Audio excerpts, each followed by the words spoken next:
Hi there, everyone, and welcome to The Daily Gardener, a podcast about gardening, botanical history, and literature. I'm your host, Jennifer Ebling, and today is September 29th. Can you believe it? Today in Botanical History, we celebrate an English novelist and a travel writer who loved the pleasure gardens that he created at a cemetery.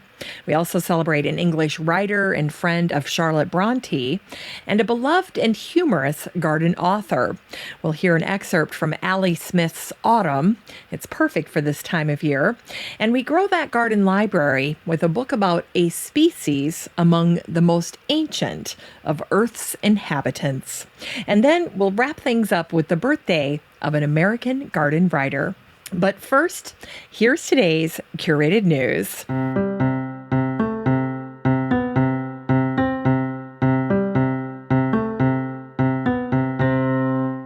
Well, today's curated news is a good one. It is from Gardenista. It was written by Michelle Slatella. She writes so much for them. And this is a post about vegetable garden design. Great topic, right? And in this case, Michelle talks about a DIY bean trellis. But before I cover this, I just want to take a second and have you think about your vegetable garden. Is your vegetable garden laid out the way that you want it to be? Is it life-giving to you? Does it make sense? Should it be closer to the house? Should it be further away from the house? Maybe it's completely on the wrong side of the house. So many questions for you to consider as you're thinking about your vegetable garden. But now is the time. Now is actually a great time to either reconfigure or reconstruct or upgrade or change your vegetable garden. So hats off to Michelle because she's got us thinking about vegetable garden design and redesign. And that's a big topic for gardeners this time of year. But it really is a great time of year to make that happen. Consider it your final garden project. You can get this done before the snow comes. And then when you walk outside in the spring, it's all set up the way you want it.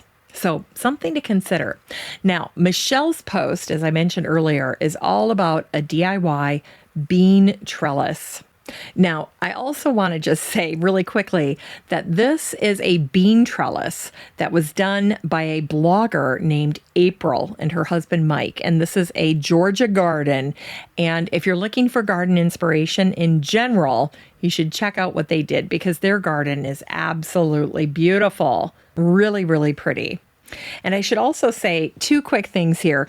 Number one, these instructions are really for a bean tunnel more than a bean trellis. So this was actually like a very long arbor that they could walk under. So it really was more of a bean tunnel. And second of all, as of 2015, April and her husband, Mike, no longer lived on this particular property. It doesn't really matter though, because point in time, this was a beautiful tunnel for beans. And it just might be the perfect thing that you're looking for on your property right now as you're thinking about your vegetable garden design. So we're moving forward here. But I have to say, what I really like about this particular bean tunnel are the materials that they used. So they've got poles and copper fittings for the elbows, which are very pretty. It's got a skin of wire mesh or 14 gauge welded wire for the beans to climb up. They make a note here that they bought a roll of it and 100 feet that was 4 feet wide cost about $90 from Home Depot. So that gives you a little bit of an idea on pricing. And the other thing that I liked about this post is that they show April standing underneath the tunnel. And April's pretty tall. She's 5'10", and she's got her arm fully extended above her head, and that's where she's reaching the beans. So it looks to me like this tunnel was about 76 inches, 80 inches high. So pretty substantial. There you go. Anyway, great photos, great inspiration, lots of information, and this is super practical here.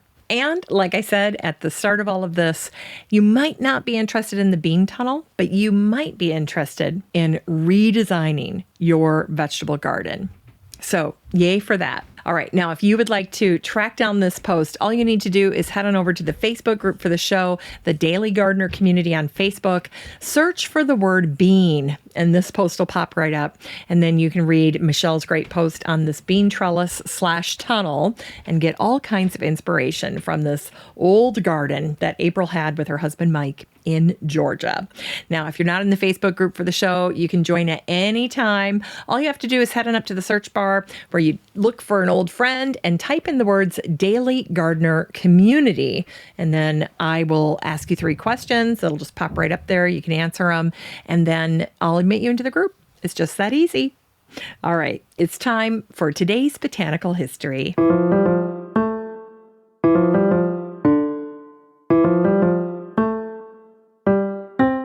Here's Botanical History for today, September 29th. It was on this day in 1760 that William Beckford, the English novelist, travel writer, and architect, was born. Reclusive and eccentric, William was best known for his romance novel that he wrote in 1782 called The History of Caliph Vathek. William was fascinated with Italianate gardens, and he especially enjoyed the landscape at Lansdowne Cemetery after he installed a pleasure garden there. And it was there that he designed a large tower, and he'd hoped to be buried in its shade near one of his favorite dogs. But it was not to be. The ground was considered unconsecrated, and the dog only made that situation even more untenable. And so William's sarcophagus was moved to Abbey Cemetery in Bath, and that's where he is today. William once wrote, "Flowers are the sweetest things God ever made and forgot to put a soul to." And today is a happy heavenly birthday for Elizabeth Gaskell, the English writer. She was born on this day in 1810. She married a Unitarian minister named William Gaskell, and his work led them both to help and advocate for the poor. In 1850, Elizabeth met Charlotte Bronte at the summer home of a mutual acquaintance, and the two became instant friends. And once when Charlotte visited her, her shyness got the best of her, and Charlotte hid behind some curtains rather than meeting other visitors who had stopped by the Gaskells' Manchester home. After Charlotte died in 1855, her father, Patrick Bronte, asked Elizabeth to write her biography, which resulted in The Life of Charlotte Bronte by Elizabeth Gaskell. It was published in 1857. Now, Elizabeth's other work included the novels Mary Barton, which came out in 1848, Cranford, which she wrote between 1851 and 1853, and North and South, if you remember that TV miniseries. She wrote that between 1854 and 1855. So she was a very busy writer, and I got a kick out of this little tidbit that I found. She once told her daughter, Marianne, "It is hard work writing a novel all morning, spudding up dandelions all afternoon, and writing again at night." I hear you, Elizabeth. Well, Elizabeth was a gardener, and she loved flowers, especially roses. Gardens, flowers, fragrances, and country life permeate her writing. She didn't have to think much about incorporating it into her stories. It was such a part of her life. Of course, Elizabeth wrote about all of those things. And to give you an idea of how second nature this was to Elizabeth, here's something she wrote in her book Ruth that came out in 1853. She wrote, "With a bound, the sun of a molten fiery red came above the horizon, and immediately thousands of little birds sang out for joy, and a soft chorus of mysterious glad murmurs came forth from the earth, waking the flower buds to the life of another day." Pretty poetic. In her book, Wives and Daughters, that came out in 1865, she wrote, I would far rather have 2 or 3 lilies of the valley gathered for me by a person I like than the most expensive bouquet that could be bought. Hand-picked, the way to go. And today is the birthday of Geoffrey B. Charlesworth, the garden author. He was born on this day, September 29th in 1920. Regarding the devil's claw or tufted horned rampion, Physoplexus camosa, he wrote, we like people not just because they are kind, good, and pretty, but for some indefinable spark, usually called chemistry, that draws us to them and begs not to be analyzed too closely. Just so with plants. In that case, my favorite has to be Physoplexus camosa. And this is not merely because I am writing at the beginning of July when the plant approaches maximum attractiveness. In his book, A Gardener Obsessed from 1994, I think it's a garden classic, he wrote, a garden is a gymnasium, an outlet for energy, a place where accidents occur, where muscles develop, and fat is shed. Yes, yes, yes, and yes. He also wrote in that book, uneventful living takes up most of our time. Gardening is part of it, possibly a trivial part to the rest of the world, but by no means less important to the gardener than the big events.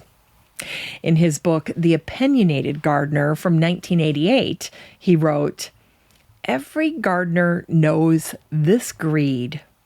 I heard a man looking at a group of plants say, I have all the plants I need. Ridiculous. He said it because he was leaving for South America the next day, and he didn't have his checkbook, and it was December, and he didn't have a cold frame. It's time for today's Unearthed Words.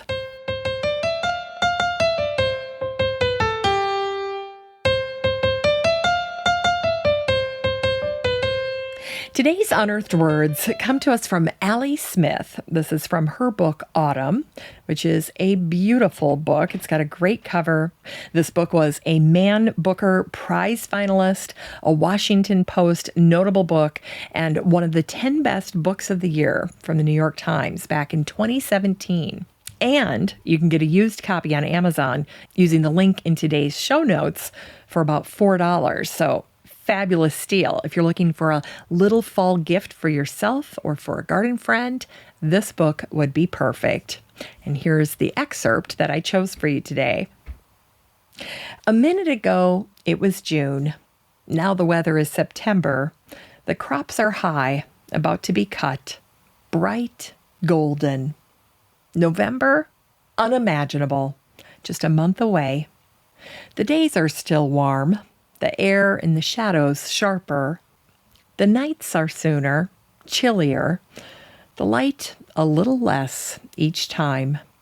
Dark at 7:30, dark at 7:15, dark at 7. The greens of the trees have been duller since August, since July really. But the flowers are still coming. The hedgerows are still humming. The shed is already full of apples, and the trees still covered in them. The birds are on the power lines. The swifts left a week ago. They're hundreds of miles from here by now. Somewhere over the ocean.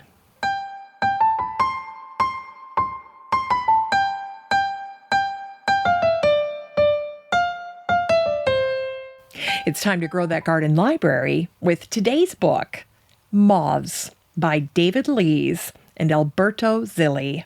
This book came out in 2019, and the subtitle is A Complete Guide to Biology and Behavior. In this book, David and Alberto give us an expert reference to the vital insect group of moths. In many cases, moths rely on their ability to camouflage to survive and reproduce. Now, as gardeners, we're often attracted to brightly colored butterflies, but the work of moths in the environment is equally important. Now, of course, you can't have a practical guide to moths without spectacular illustrations, and this book has that in spades. Readers will come away with an incredible appreciation for the diversity of these winged insects and their miraculous life cycle, from egg to larva to cocoon to airborne adult.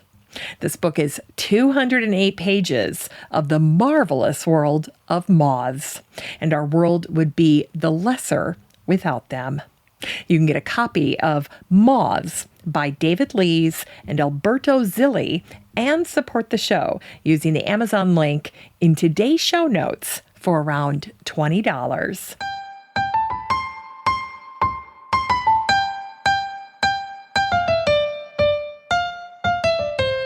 Finally, here's something sweet to revive the little botanic spark in your heart. Today, we wish a happy heavenly birthday to Jean Hersey, who was born on this day, September 29th, in 1902. She was an American garden writer and magazine feature writer. She lived in Westport, Connecticut, and she had a meadow instead of a front lawn, and a woodland and a stream for a backyard. She was often ahead of her time when it came to gardening, and she wrote over a dozen books.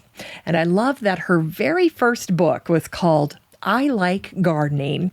It came out in 1941. I'm trying to get my hands on a copy. And one reviewer said this about I Like Gardening when it came out.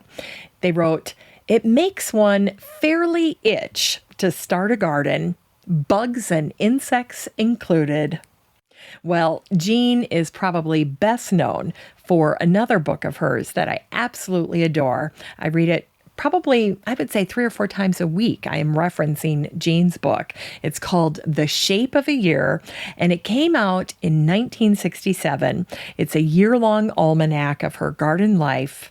And since we're closing out September, I thought I would share with you what she wrote in her chapter on September. She writes something for each month of the year. Lots of little stories for each month. Just a fantastic book. But for September, I found one of her little stories that I thought was particularly charming. And so I wanted to close out today's show with this little story by Jean. So without further ado, here's what she wrote. September is a sweep of dusky purple asters, a sumac branch swinging a fringe of scarlet leaves, and the bittersweet scent of wild grapes when I walk down the lane to the mailbox. September is a golden month of mellow sunlight and still clear days.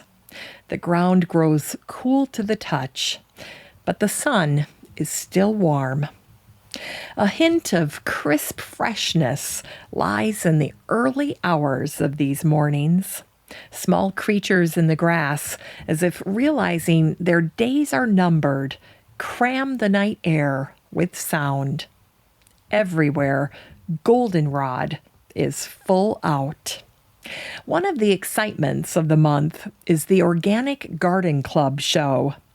Bob and I were prowling around the night before, considering what I might enter and studying all our tomatoes.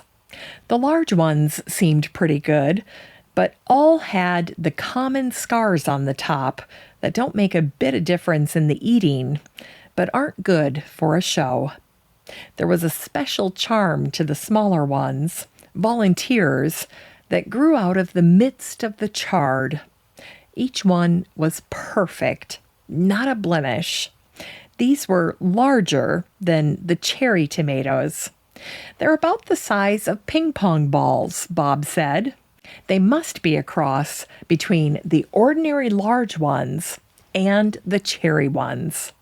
Say, why not enter them as ping pong tomatoes? So I did, selecting 3 perfect ones. And they won first prize over all tomatoes. Well, congratulations from the future, Jean Hersey, on your ping pong tomatoes. Wasn't that a great story? Thanks for listening to The Daily Gardener. And remember, for a happy, healthy life, garden every day. The Daily Gardener is produced in lovely Maple Grove and Wyoming, Minnesota. If you want to read today's show notes, just head on over to thedailygardener.org. And while you're there, be sure to sign up for my free Friday newsletter. And don't forget that you have a standing invitation to join the free Facebook group for listeners of the show. Just search for Daily Gardener Community the next time you're on Facebook and request to join. Last but not least, you can always get in touch by emailing me at jennifer@thedailygardener.org. I'm your host, Jennifer Ebling, and as always, have a great day in the garden, and we'll see you tomorrow.